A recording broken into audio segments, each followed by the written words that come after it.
Hi, I just want to say a few words on these. I was going to say extraordinary scenes from New York City with the Trump trial, but quite honestly, I don't think anything surrounding Donald Trump is surprising anymore. Um, he's the only president to have faced impeachment twice, unless I'm mistaken. And when it comes to Donald Trump, it's just one thing after another.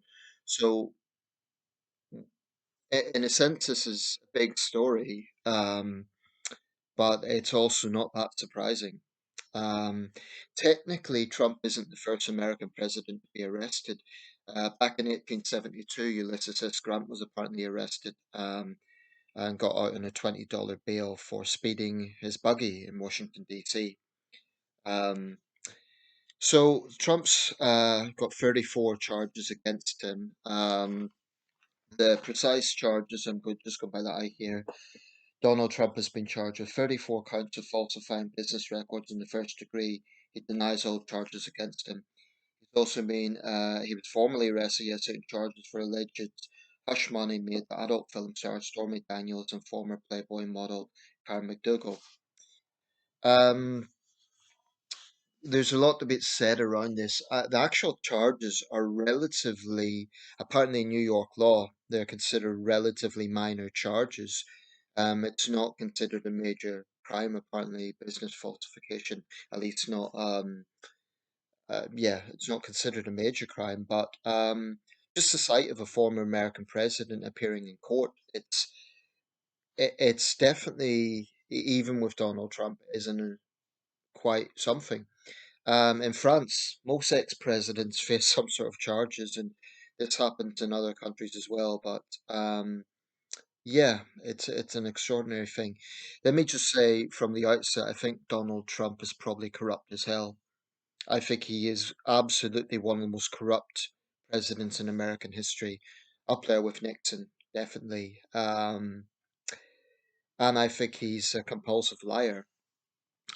But I do wonder, could this all backfire? Could it martyrize him more than he deserves? Now, Trump's very adept at playing the victimhood narrative, and it goes along the lines of the left wing political elite are out to get me.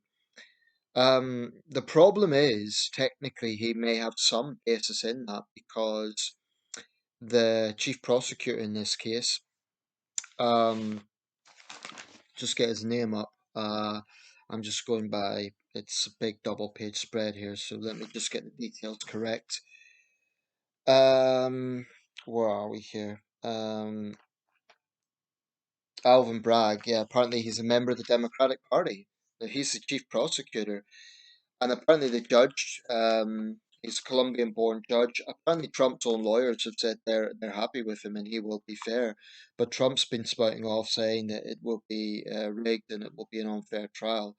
But both men have faced death threats from ostensibly Trump supporters over the alleged biases. Now, if the chief prosecutor is a member of the Democratic Party, that doesn't look good, and it does feed into this narrative.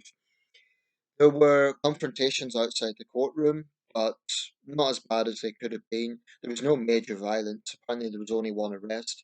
The NYPD understandably had very tight security. But one observer said this is like O.J. Simpson on steroids. In other words, the implications are huge. Um, Probably it will do Trump no harm, perversely, in his re-election bid, because it taps into his base that he's a victim. I say perversely because if it was anyone else, appearing in court would damage his political career. That's what happened with Ted Kennedy in the Chappaquiddick incident when a young woman drowned. Um, you know, his his run for president, he was absolutely destroyed. Perversely, in the case of Trump, 34 federal charges, or 34, I shouldn't say federal charges, but 34 charges in New York, that could probably galvanize support for him. But even, people within the Republican Party who have been at points critical of Trump, like Marco Rubio, have come out and said it's a circus. Marjorie Taylor Greene, who's basically a mouthpiece for Trump. She was on the streets with her megaphone. Um, I don't know. I don't know what sort of penalty will be incurred if he's found guilty. If it's a prison sentence, if it's a hefty fine, I don't know what it will be. I think if it's a prison sentence, that would be extraordinary. Um, Apparently, no mugshot was taken because there's no risk of him absconding. He's one of the most famous people in the world. Everyone knows who he is. But I just think it shows just how bad American politics has got. Not necessarily that Trump is facing this trial, but that a former president is in this situation. Um, but I wonder, you know, was it really worth prosecuting this? There's two arguments. On one hand, nobody should be above the law, and I don't think Trump should be above the law.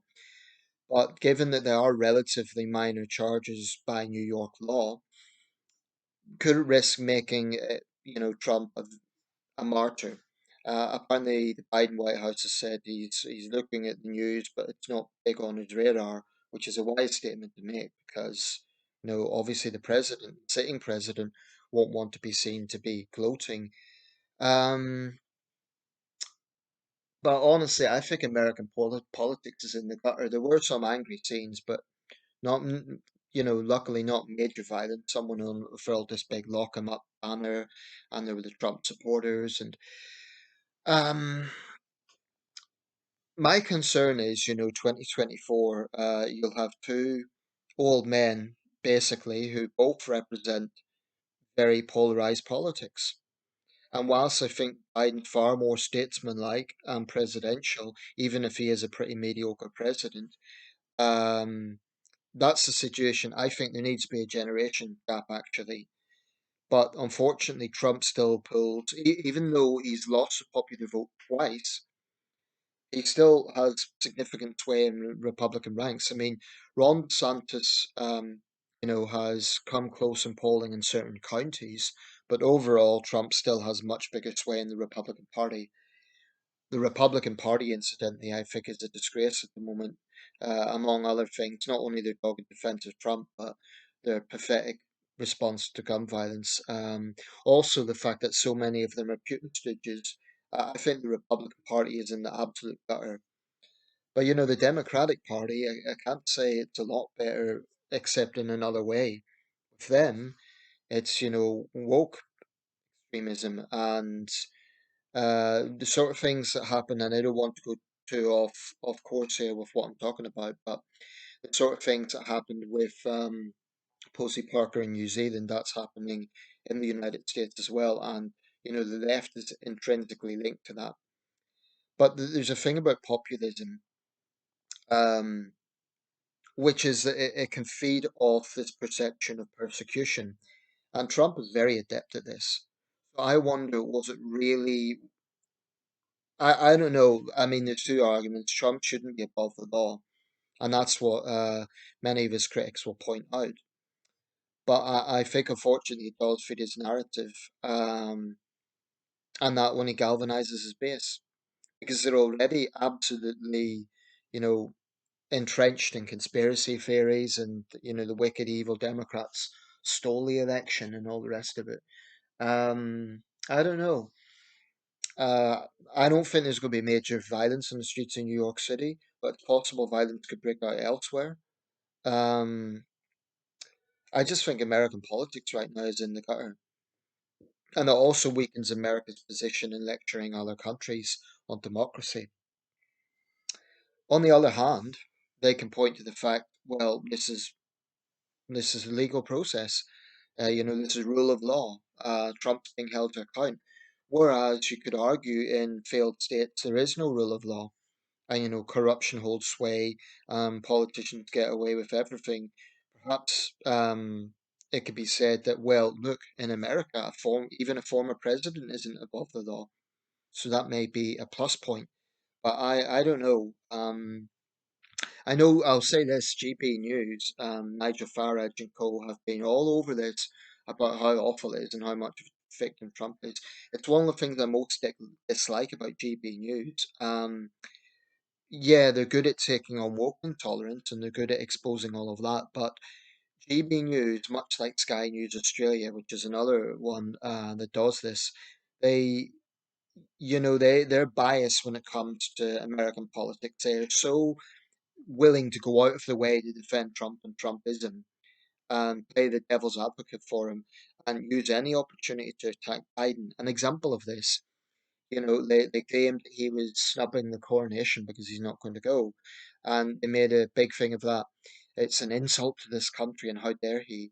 They negate to mention the fact that no American president has ever been to a British royal coronation, ever. Eisenhower didn't go to the Queen's coronation in 1952. Roosevelt didn't go to George VI's coronation, and certainly it never happened before that. So Biden's simply going by convention. The First Lady's going to attend instead. So this is an example of GB News making it up something bigger than it really is because they just want to take a snipe at Biden. Um, and yet, when it comes to the Trump trial, they're not saying this is, no one should be above the law. They're saying, oh, it's a democratic witch hunt. And maybe there's some truth in that. But let's not pretend that there isn't deep biases on both sides. And I think someone like Marjorie Taylor Greene is utterly toxic. That's the shocking thing about America, that someone like her could actually get into a position of power, an elected official. She's clueless and she's a disgrace and she's a mouthpiece. Um, I just don't know how anyone like that could get into a position of power. It's kind of disturbing. But the thing about populism is it always feeds from a perception of elitism or a perception that institutions are not on the side of the people. But then again, you know, Trumpism, we talk about populism. This is a man who lost the popular vote twice. So is Trump really a symbol of popular opinion? I'm not sure that he is. He lost the popular vote twice. Anyway, that's my take.